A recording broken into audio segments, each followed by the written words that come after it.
Welcome students. Today we'll discuss on the DC biasing circuit, uh, which is the second sub-module of your syllabus unit 2.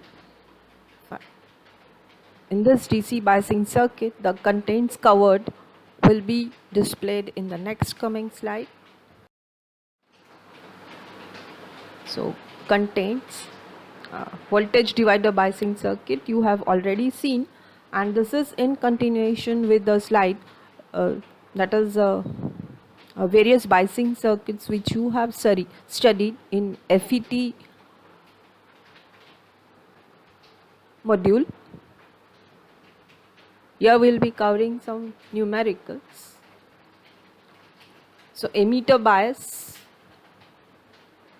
base bias, emitter feedback bias, these all biasing circuits are related to voltage divider biasing circuits. These same you have studied even in your DC biasing circuits. So voltage divider biasing circuit.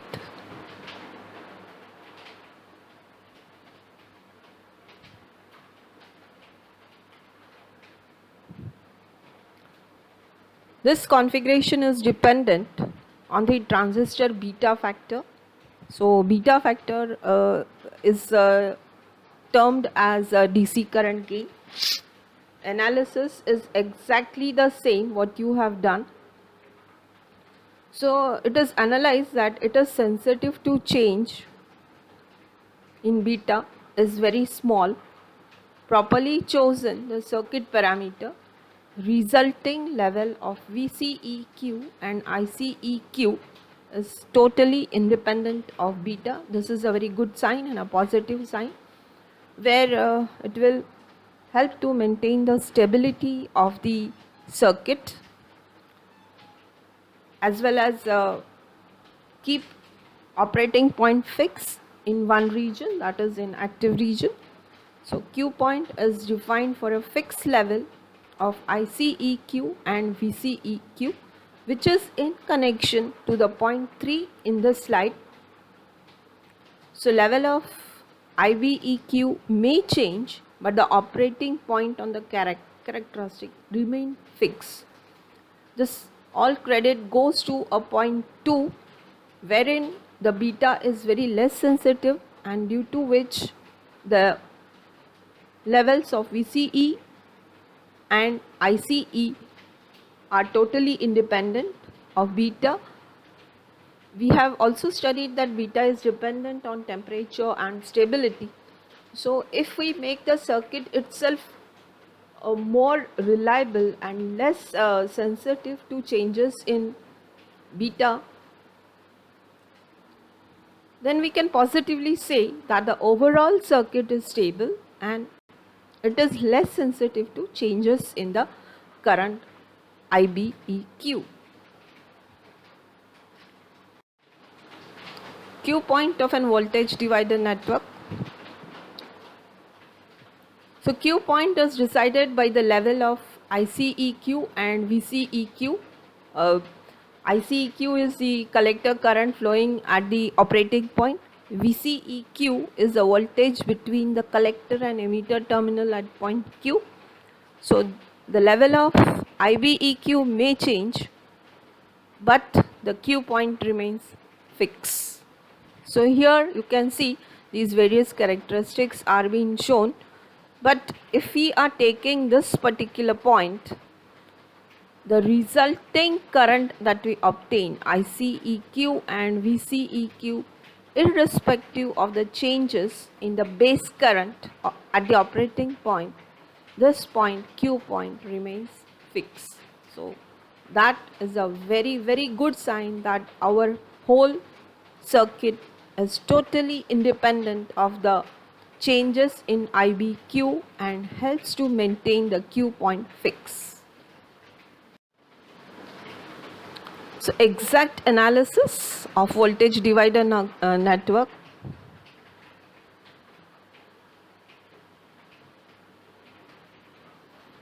This is your complete voltage divider network. Fine. Here we are having a DC biasing network as well as an AC operation on this voltage divider network. Fine. So your AC signal will be amplified, and by this amplifier configuration, which is formed by a voltage divider bias. So first let us concentrate or focus on the DC analysis. So when you are taking the DC analysis, here the circuit comes out to be this way. Here the capacitors which are there, C1 and C2, these are the bypass capacitors. So the property of the impedance of the capacitance is such that it offers a infinite impedance at very low frequency. So if the impedance is infinite, and when you are doing a DC analysis, the most appropriate way is to short circuit the component C1 and C2. So we have done in this circuit, and we are finding out the DC analysis in circuit 1, adjacent circuit to the voltage divider bias. So here you apply an approximate rule. In our common literal language, we call it as an voltage divider rule. So voltage across R2 will be the voltage at the base terminal of the transistor. So VB is equal to VR2 is R2 into VCC upon R1 plus R2. So this is shown in this formula. Next, how to find out the base current? So base current IB will be given by the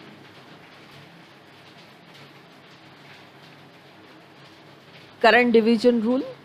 Here IB is equal to ETH minus VBE. VBE is the voltage available across R2.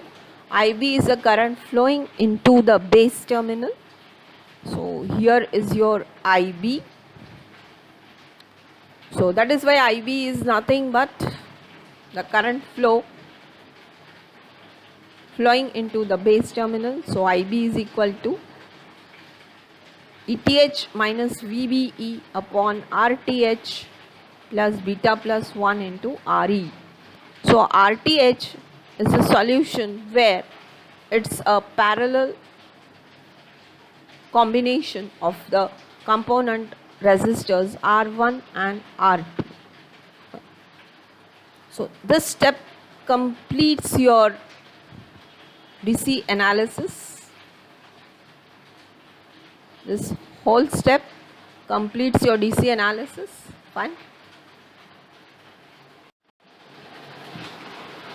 Let us try to solve the numerical based on the DC analysis. So determine the DC bias voltage and current for the voltage divider configuration. Redraw the circuit at the DC level, not at the EC level. So concentrate on the combination of the resistances on the capacitance. 10 microfarad at the input and 10 microfarad at the output. What will happen is that since the capacitance impedance is 1 upon twice pi F into XC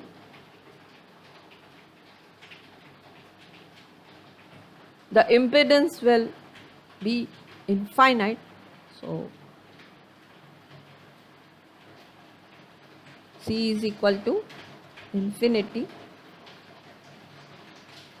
That is why at DC analysis they will act as a short. So redraw the circuit and then analyze it. Now what about this capacitance, 50 farad? So this combination of a circuit here,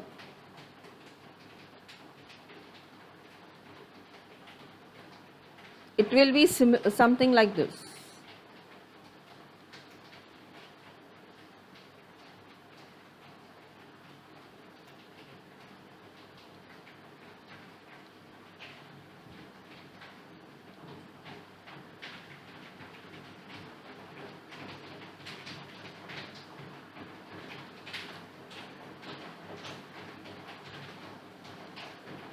Fine.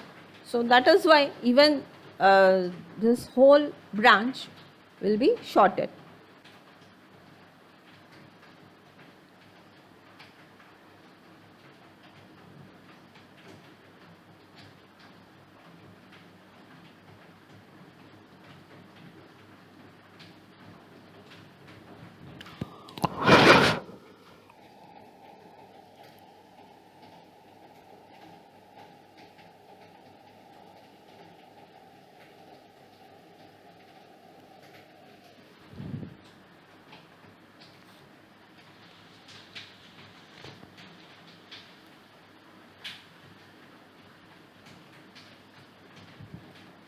So therefore, your resistance RTH, which is a combination, parallel combination of R1 and R2, it is coming out to be 3.55 kilo ohms.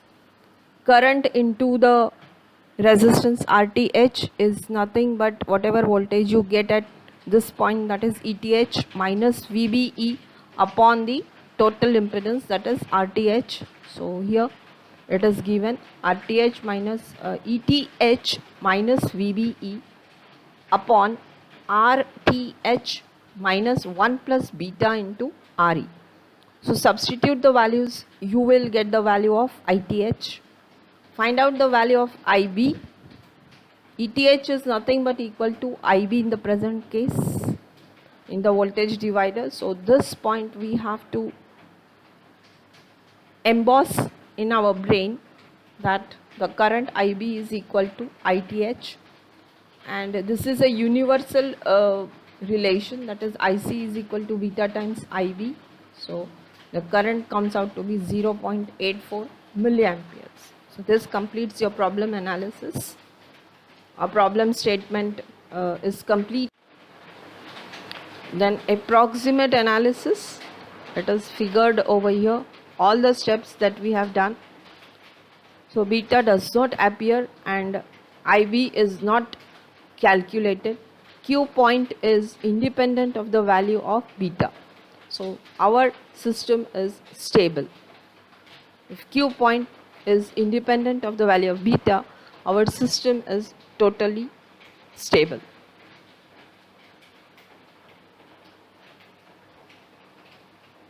Here beta times RE, it is taken greater than 10 times R2. So input impedance will be beta times RE. Approximate analysis means I am trying to focus on AC analysis. Next, the voltage VBE is equal to VB plus VE, and IE is what? VBE upon RE. So ICQ is equal to IE, operating point. So collector to emitter voltage VCE is equal to VCC minus ICRC minus IE RE. So VCQ is equal to VCC minus IC in bracket RC plus RE, as Q point is independent of beta.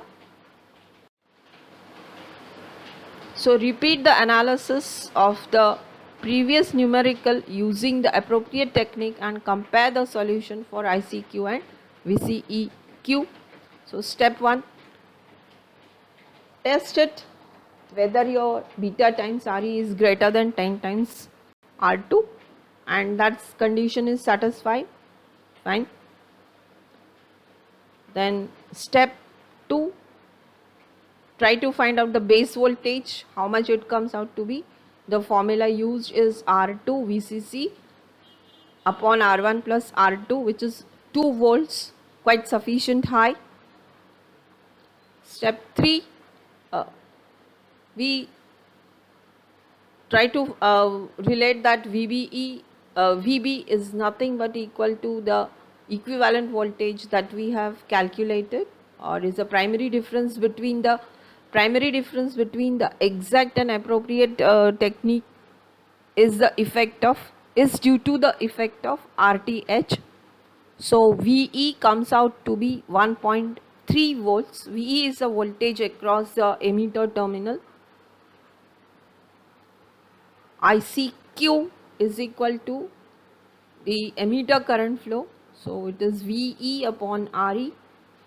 RE is the resistance given in the circuit which is drawn in the slide previous to the slide to what I am explaining. So 1.3 volt upon 1.5 kilo ohms, it comes out to be 0.867 milliamperes. VCEQ is equal to VCC minus IC into RE plus RC. In this relation, you are applying a KCL in the collector to emitter circuit of the previous circuit that is given in the problem, which is focused on the slide previous to this. So 22 volts minus substitute all the values in the relation. Substitute the value of VCC equal to 12 volts, IC and RC and RE, and you get the approximate value equal to 12.03 volts. Next problem, repeat the analysis of the previous numerical if beta is reduced to 50 and compare the solution for ICQ and VCEQ. So here, due to the variation of beta, what are the changes that are occurring in the voltage divider configuration is figured in this table. So when beta is 100, ICQ is 0.84 milliamperes and VCEQ is 12.34. When I am reducing the value of beta, it is observed that the collector current is reducing by 0.03 milliamperes, whereas the voltage has risen by 0.33 volts. So you can see that if you are reducing the value of beta, there is no subsequent large variation in the collector current and the voltage across the collector terminal. So this shows that whatever circuit we have worked out is very stable and will support our role of amplification, and it lies in the linear region. So here I am calculating the various values. Fine. Here before explaining this, I have directly told you, here they are driven, they are derived. So this way they are derived. Go through yourself, you come to know. Same methods are followed as we have done in the slide previous to this. This circuit represents the voltage divider PNP transistor, which is not relatively very much importance, and it follows the same pattern for analysis that is used for NPN transistor. So I am focusing just on the circuits, what analysis has to do. So here it's a negative collector supply voltage. Polarities will certainly change because the flow of current is into the node of the transistor. It will be flowing through RE inside this. Fine. So that is why these polarities have to change, and you have to remember that if at all a PNP transistor is selected in place of NPN while performing an experiment or doing some project, that time this polarity you have to reverse. Otherwise what will happen is that the transistor will die down or will burn. So this is the situation when DC analysis is being done. Fine. And circuit is redrawn. So you have to again find out the base voltage. How is the stability driven by the current IC and VCQ. Fine. And then show that the circuit is stable in spite of the variation in beta factor. So emitter bias, this is your second configuration for biasing.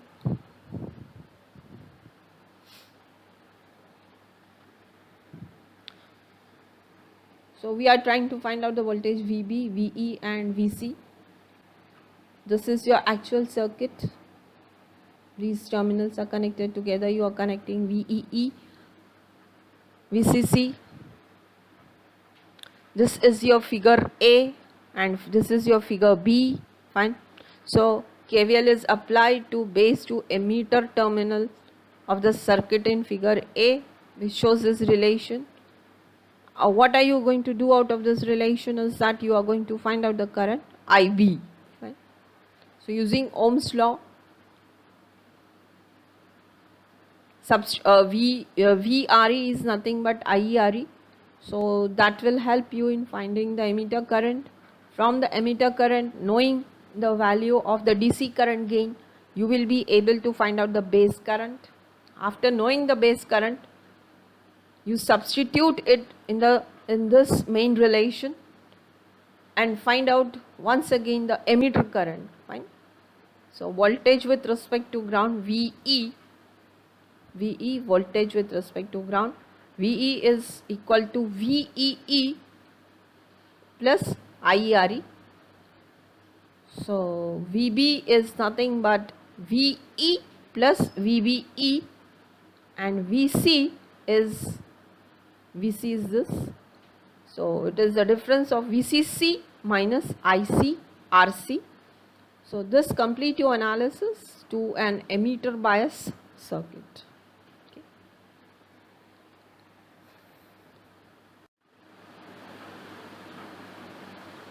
Here this is small problem. It tells you like determine how much Q point, that is IC and VC, for the circuit given here will change if the increase is from 100 to beta with one transistor is replaced by another. If beta is changing from 100 to 200 by replacing the given transistor with the other transistor.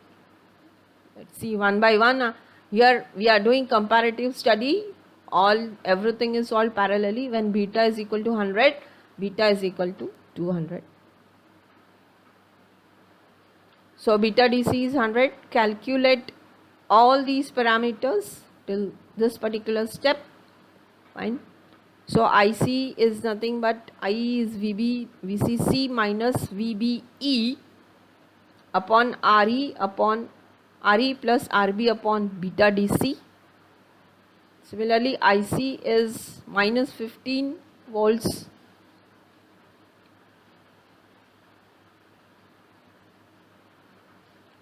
.7 volts is the forward bias voltage upon 10K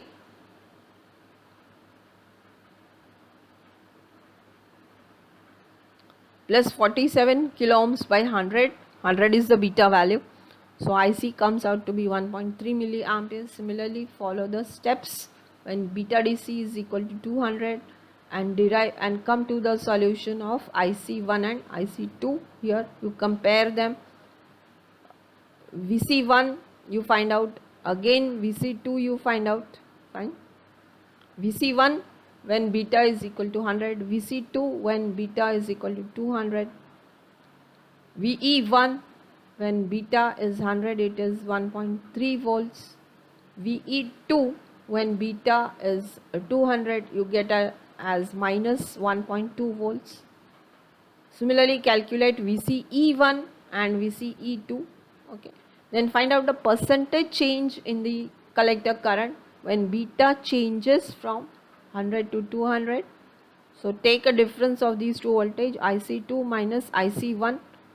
Since you are measuring it is percentage in relation with IC1, you have to relate it with IC1. So this much is a percentage change. 73% change is observed. And delta VCE, by how much it has changed. So beta DC, delta VCE when beta changes from 100 to 200. So take a difference of this here. So 9.7 volts minus 9.83 upon 9.83, because here it is change in collector voltage is in relation with the collector voltage when beta is equal to 100. So it's a relative change. It comes out to be 1.22%. If you multiply it by 100, it will be 122% rather. So it's a negative change, right? So you draw the conclusion by comparing these by comparing the analysis of the circuit for two different values of beta.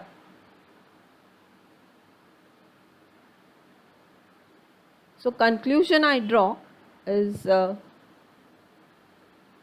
change in collector current is very high. Similarly, the change in collector voltage is also very high, or rather it is negative. Fine.